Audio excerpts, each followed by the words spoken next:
2012년 11월 2일, 20대 여성 메간고는 아이다호주의 가든시티 경찰서로 전화했습니다. 50살 된 아버지의 실종 신고를 하기 위해서였지요. 그녀의 아버지 브라이언 게디스는 이혼남으로 밀리언이어였습니다. 아버지와 자주 통화하며 지내던 메간은 몇 주 전에 아버지와 통화했습니다. 하지만 당시엔 그녀가 바빠 금방 끊었고 3일 후 아버지의 생일날 다시 전화했는데 아버지는 받지 않았습니다. 그런데 며칠 후 문자 메시지가 도착했습니다. 네바다주의 잭팟이란 도시에 있다고요. 잭팟이라고요? 잭팟은 카지노 타운인데 이름은 그럴듯하지만 그곳은 라스베가스 같이 화려한 동네가 아닙니다. 우선 규모가 작지요. 브라이언 같은 밀리어니어들이 가는 곳이 아닙니다. 그러니 메가는 도박도 하지 않는 아버지가 더더욱 그런 곳에 갔을 리 없다고 의심했고요. 이후에도 아버지는 문자만 보내고 전화는 받지 않았답니다. 나 너무 바쁘다, 지금 카지노로 들어간다 등등의 핑계를 대면서요. 그러나 지금은 그런 메시지조차도 없고요. 3주를 기다린 후 오늘 오전 자신의 남동생에게 연락이 왔답니다. 아버지 집에 갔더니 집이 엉망이고 아버지는 없는데 20대 초반의 젊은 남녀들이 파티를 하고 있더라고요. 그중 한 여자는 아버지의 허머도 몰고 다녔고요. 그래서 그들에게 여긴 우리 아버지 집인데 아버지 어딨어? 라고 묻자 그들은 오히려 여긴 조던의 집이다라며 응수하더랍니다. 조던이라고요? 메가는 즉시 남동생과 함께 아버지 집으로 향했습니다. 아버지 브라이언의 집은 보이지 강가에 있었는데 은퇴한 사람들이 많이 사는 안전한 동네였습니다. 브라이언의 집은 트레일러였지만 그건 그냥 트레일러가 아닌 고급 트레일러였지요. 하지만 메간과 그녀의 남동생이 갔을 땐 그 고급 트레일러는 쓰레기가 되어 있었습니다. 잔디는 가꾸지 않아 엉망이었고 집 안으로 들어가자 음식 쓰레기가 너저분하게 널려져 있었고요. 남녀 여러 명이 대낮부터 마시고 놀고 있었습니다. 우리 아버지 어딨어? 라고 메간이 외치자 그녀 앞에 한 여성이 나왔습니다. 여긴 내 집이야 라면서요. 메간이 자신에 대해 말하고 다시 아버지가 어딨냐고 묻자 그 당당하던 여성은 놀라며 그대로 도망갔습니다. 아름다운 21살의 그녀, 브라이언 실종 사건에 길을 진 그녀는 조던이었습니다. 경찰은 그렇게 메간의 신고를 받고 곧장 브라이언의 집으로 향했습니다. 1991년생인 조던 쉐이버의 가정 환경은 가난이란 단어를 빼면 설명할 수 없었습니다. 범죄율이 높은 남파의 트레일러에 살던 그녀의 부모님은 그녀가 어렸을 때 이혼했습니다. 없는 가정이 더 없게 되었지요. 그녀의 어머니는 재혼을 했는데 역시 없는 남자와 해서 상황은 마찬가지였습니다. 그래도 성격이 밝았던 그녀는 가난이란 단어의 의미를 일찍 깨닫지 못했습니다.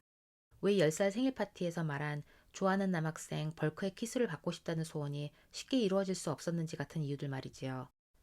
그녀가 짝사랑한 벌크는 부잣집 아들로 그녀와 한 학교에 다녀도 어울리는 무리가 달랐던 학생이었습니다.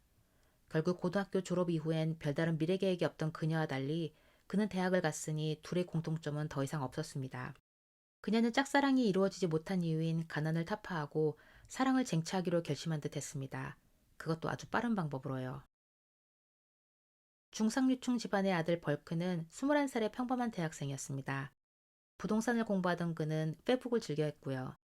그러던 2012년 9월 누군가가 자신의 페북에 올린 사진 전부에 좋아요를 클릭한 걸 발견합니다. 조던이란 사람이었지요.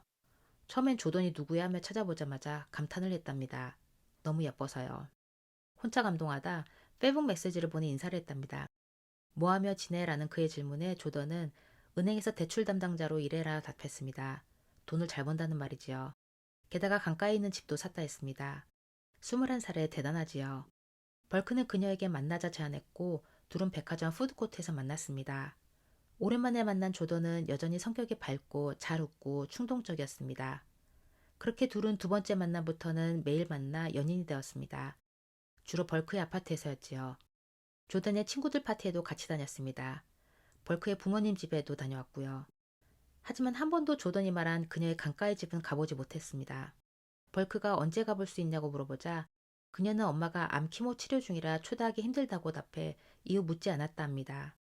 그러던 10월 중순 둘이 사귄 지 한 달쯤 됐을 때 조던이 문자 메시지를 보냈습니다. 자기 집으로 놀러 오라고요. 벌크와 친구들을 초대한 조던의 집은 초대된 모두의 감탄을 자아냈습니다. 잘 관리된 잔디, 75인치 텔레비전, 핫헙, 페르시안 카펫, 게다가 허머에 포르쉐에 보트까지. 아무리 은행 대출 담당자가 돈을 잘 번다고 해도 21살이 이렇게까지 벌 수 있을까요? 그녀는 친구들의 질문에 어렸을 때 헤어진 아버지를 만나게 되었다고 했습니다. 아버지가 밀리언이어인데 그동안 해준 게 없어 미안하다며 이 집을 사줬다고요. 예전 집주인은 빨리 유럽으로 이사를 가야 해서 자기 차와 보트를 집과 세트로 싸게 팔고 갔다 했습니다. 벌크와 그녀의 친구들은 그녀의 행운에 감탄만 했고요.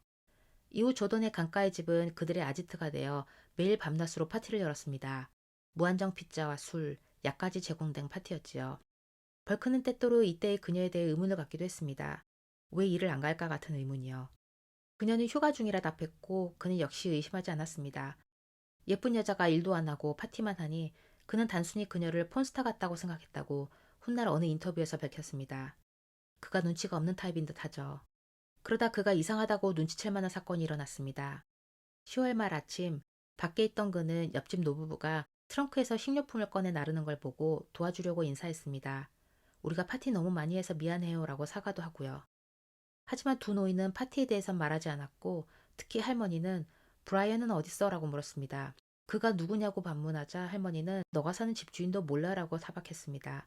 벌크는 조던한테 집 팔고 유럽 간 남자요 하고 묻자 할머니는 내 여자친구가 우리한테 그렇게 말했지 근데 우린 안 믿어라 답했습니다. 너무 이상하지요. 벌크는 집으로 와 조던에게 물었고 조던은 그 노부부는 알츠하이머 환자들이라고 말했습니다. 날 6, 7번 만나도 기억 못한다면서요. 눈치 없는 벌크는 이때도 그녀를 믿었습니다.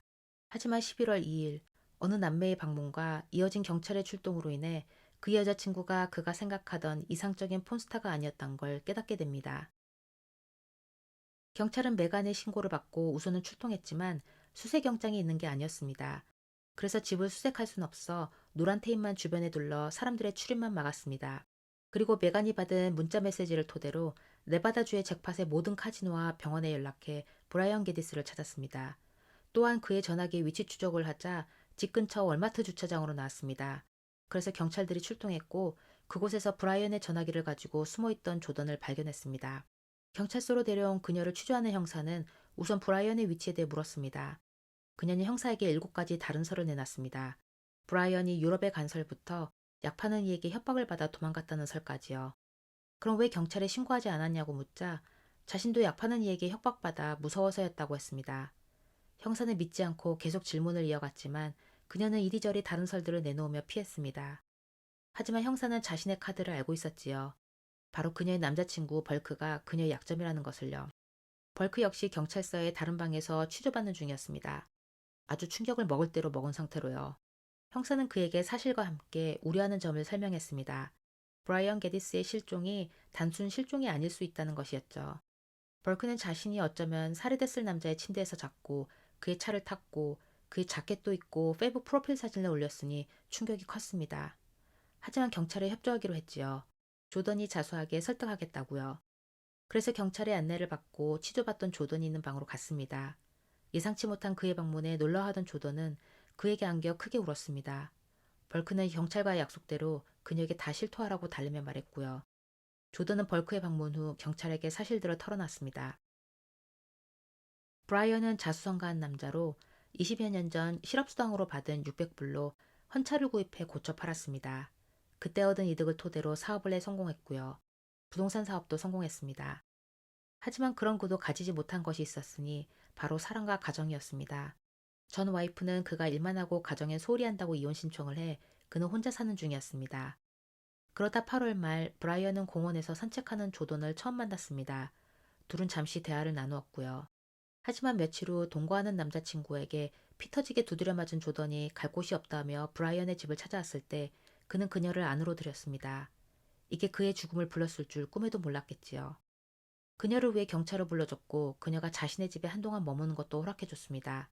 그가 원래 친절한 사람이어서 그랬는지 아니면 그가 그녀에게 반해서 그런 것인지는 모르겠습니다. 어쩌면 브라이언은 조던을 좋아했을 수도 있습니다. 그럼 조던에게 벌크라는 새로운 남자친구가 생겼다는 걸 몰랐을까요? 삼각관계는 아니었을까요? 그러던 10월 16일 밤 브라이언의 생일 하루 전 조던은 브라이언의 침대에서 그에게 등 마사지를 해주면서 자신이 최근에 구매한 총이 망가졌는지 봐달라고 부탁했답니다. 그가 이리저리 만져본 후 그의 어깨 뒤로 총을 전해주는 걸 봤는데 총이 사고로 쏴졌고 그의 머리에 맞았다고요.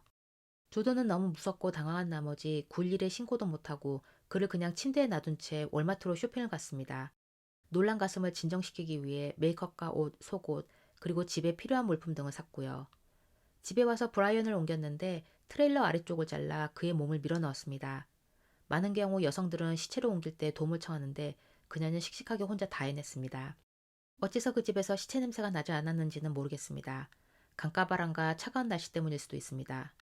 경찰들은 그녀의 진술로 브라이언의 시체를 찾았고 브라이언의 침대 매트리스 아래에 있던 총도 찾았습니다. 매트리스엔 핏자국도 있었고요. 그 매트리스는 브라이언이 죽고 조던이 벌크와 잤던 침대이기도 했습니다. 그녀는 브라이언의 피 묻은 매트리스를 뒤집어서 잘 활용했던 것이죠. 벌크가 알고 나서 기겁을 했지만요. 정말 사고였을까요? 부검 결과는 사고가 아니라 나왔습니다.